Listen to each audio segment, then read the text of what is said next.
मेरा सवाल मैं घुमा फिरा के बात नहीं करूंगा, क्योंकि मुझे राजनीति करना और या फिर ये सब कुछ बातें करना तो उतना आता नहीं है। मैं डायरेक्ट सर से पूछना चाहूंगा कि इन्होंने, जैसा मैं एक विद्यार्थी हूं और मैं इनसे पूछना चाहूंगा कि इन्होंने बिहार के विकास के लिए 3 मुद्दे रखे सामने कि 3 चीजों पे अगर हम काम करेंगे तो बिहार का विकास संभव है, ठीक।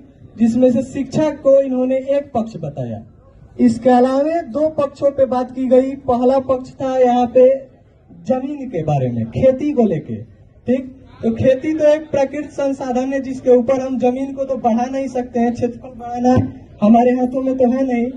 लेकिन जो दूसरा अन्य बात किया गया कि पूंजी को लेके, तो कोई भी हम लोग अगर स्टार्टअप चाहते हैं, जैसे मैं एक व्यापारी परिवार से भी बिलोंग करता हूं, तो मुझे थोड़ा सा स्टार्टअप के बारे में मालूम है।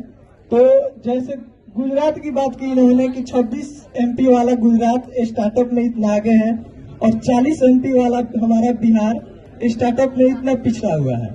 तो किसी तरह से, मैं सीधे सवाल पे आता हूं, तो किसी तरह से अगर हमारी व्यवस्था बनी, जनता की व्यवस्था बनी, तो स्टार्टअप को लेके या फिर व्यापार को लेके या फिर पूंजी को लेके हम लोग कैसे काम करेंगे, इसके बारे में हम कुछ पूछना चाहते हैं। बहुत बहुत धन्यवाद। देखिए, पहली बात तो आपने ये जो कहा कि खेती का जमीन तो बढ़ नहीं सकता है, खेती का जमीन नहीं बढ़ सकता है, लेकिन प्रोडक्टिविटी, उत्पादकता जो है प्रति एकड़ बढ़ सकती है।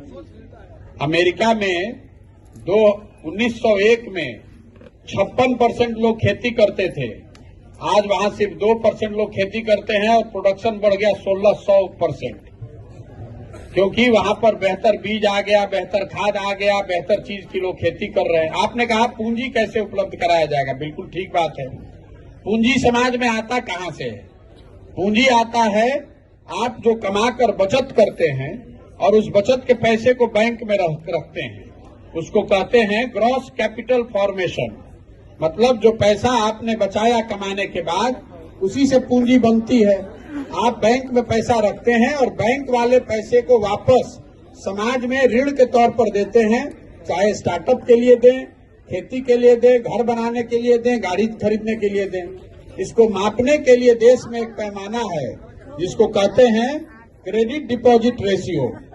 RBI, reserve bank of India, ये आंकड़ा जारी करती है कि कितना पैसा बैंक में जमा हुआ और बैंक वालों ने कितना पैसा ऋण के तौर पर लोगों को दिया।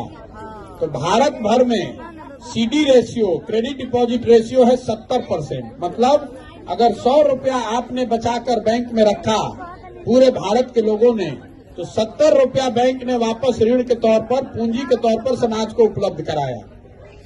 बिहार में CD रेशियो है 40%। तो इसका असर ये हुआ कि पिछले साल, जैसे पिछले साल को अगर आप एग्जाम्पल ले लीजिए, तो बिहार की गरीब जनता ने 4,21,000 करोड़ रुपया हमने आपने बिहार के बैंकों में जमा कराया, 4,21,000 करोड़ रुपया अपने बचत का। चूंकि CD रेशियो 40% है, तो बिहार को लोगों को ऋण के तौर पर मिला 1,61,000 करोड़ रुपया। मिलना चाहिए था कितना? 2,80,000 करोड़। तो ये पैसा गया कहाँ? ये पैसा गया उन राज्यों में जहां पर स्टार्टअप चल रहा है, जहां फैक्ट्री लग रही है, जहां स्वरोजगार हो रहा है। कर्नाटक में, महाराष्ट्र में, तेलंगाना में, आंध्र प्रदेश में, केरल में, गुजरात में CD रेशियो है 90, 95, 105। मतलब वहां के लोगों ने अगर 100 रुपया जमा किया तो बैंकों ने 90 रुपया वापस ऋण के तौर पर दिया। अब इसका एक आंकड़ा आपको दे देता हूं, याद रखिएगा। लालू जी मुख्यमंत्री बने 1990 में। 1990 से लेकर पिछले वित्तीय वर्ष तक 32 वर्ष में बिहार में बैंकों ने बिहार के लोगों की बचत की राशि 26,35,000 करोड़ रुपया दूसरे राज्यों में शिफ्ट कर दिया, दूसरे राज्यों में जाकर लोन दे दिया। तो आपको पूंजी मिलेगा कैसे? अब ये चूंकि टेक्निकल बात है, इसलिए इतने बड़ी सभा में मैं बताता नहीं हूं ज्यादा, लेकिन अगर आप इसको जानना चाहते हैं तो RBI का रिपोर्ट है, उसको देखिए। अगर हम लोग की सरकार हो जाए, अगर हमारी चलती हो जाए, तो हम सबसे पहला काम बिहार में CD रेशियो को सुधारने के लिए करेंगे।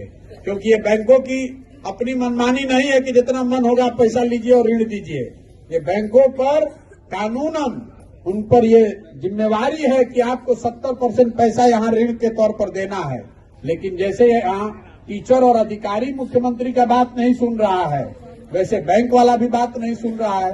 पैसा जमा हो रहा है बिहार के लोगों का और वो पैसा जाकर लोन दिया जा रहा है कर्नाटक, गुजरात में। इसीलिए हम लोग के पास पूंजी की कमी है। इसका आपको एक देखने को मिलता होगा कि आप यहाँ घर का लोन लेने जाते हैं तो आपको 10-20 हजार रुपया घूस देना पड़ता है। वही बैंक जब दिल्ली में आप लोग घर खरीदने जाइएगा तो बैंक वाला आकर आपको गिफ्ट दे रहा है, ये बता रहा है कि हमारा इंटरेस्ट, हमारा ब्याज दर कम है, हमारा ब्याज दर कम है, हमसे लीजिए लोन। तो जो बैंक वहां आपको दौड़ाकर लोन दे रहा है, बिहार में वही बैंक लोन देने के लिए आपसे घूस मांग रहा है। इसलिए कि यहाँ पर बैंकों पर ये दबाव नहीं है कि जो पैसा बिहार के लोग बैंक में जमा कर रहे हैं, जो बिहार के लोगों की पूंजी है, उसको बिहार में ही लगाइए, आप कर्नाटक, गुजरात, महाराष्ट्र लेकर मत जाइए। यही वजह है कि बिहार में इतनी ज्यादा पूंजी की कमी आपको दिखती है। 1990 से पिछले वित्तीय वर्ष तक 32 वर्ष में 26,35,000 करोड़ रुपया बिहार का चला गया दूसरे राज्य में। आप कह रहे हैं मजदूरों का पलायन, आप कह रहे हैं बुद्धि का पलायन। सबसे बड़ा पलायन बिहार में है पूंजी का पलायन। ये पूंजी जो है यहाँ से जा रही है बैंकों के माध्यम से दूसरे राज्य में।